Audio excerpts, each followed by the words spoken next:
বিসমিল্লাহির রহমানির রহিম নাহমাদুহু ওয়া নুসাল্লি আলা রাসূলিহিল কারীম আম্মা বা'দ। দেখেন, কুরবানি আল্লাহ তাআলার পক্ষ থেকে, নবী সাল্লাল্লাহু আলাইহি ওয়াসাল্লামের পক্ষ থেকে একটি ইসলামী একটা বিধান। কোরআনে বলা হয়েছে ওয়ান হাক, আপনি নহর করুন, কুরবানি করুন। হাদিসের মধ্যে বলা হয়েছে কুরবানি করার কথা। তো কুরবানি করাটা ওয়াজিব।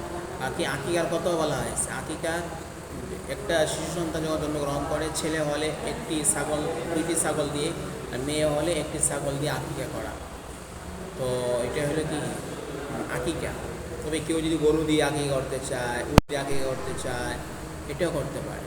সঙ্গত হলো কুরবানির সময় অনেকে দেখা যায় যে তারা চায় যে আমার সন্তান আকিকা করা হয়নি, তো যখন কুরবানি দেওয়া হবে এক অংশ দেওয়া হবে কুরবানির নিয়তে, আরেক অংশ দেওয়া হবে আকিকার নিয়তে। অনেকে প্রশ্নের সম্মুখীন হয়, এভাবে কুরবানির সাথে আকিকাটা চলবে কি না, এই প্রশ্নের সম্মুখীন। তো এর সমাধানে আমরা বলবো যে কুরবানির অংশের সাথে আকিকার নিয়ত করা যায়।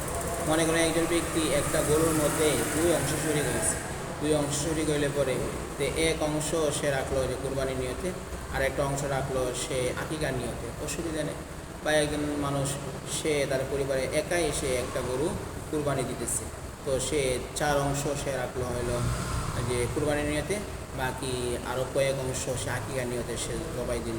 তো এতে কোনো অসুবিধা নেই। মোট কথা হলো আকিকাকে কুরবানির সাথে শরীক করা যায়, এতে কোনো অসুবিধা নেই। কথা হলো একজন মানুষ সে কুরবানি দিয়েছে, তো আল্লাহর নামে কুরবানি দিয়েছে, বাকি যে গোস্তগুলি যেগুলি পেয়েছে এগুলি বন্টন করেছে। এক পর্যায়ে সে ইচ্ছা করেছে আমার যে গোস্তগুলি রয়েছে এগুলো আমি অলিমার মধ্যে আমি মানুষগুলিকে খাওয়াইব, অসুবিধা নেই। কারণ কুরবানি যে গোস্ত রয়েছে সেই গোস্ত নিজেও খাওয়া যায়, ধনীদেরকেও খাওয়ানো যায়, গরিবদেরকেও খাওয়ানো যায়। আপনি অলিমার মধ্যে খাওয়ান, কী অসুবিধা? আসসালামু আলাইকুম।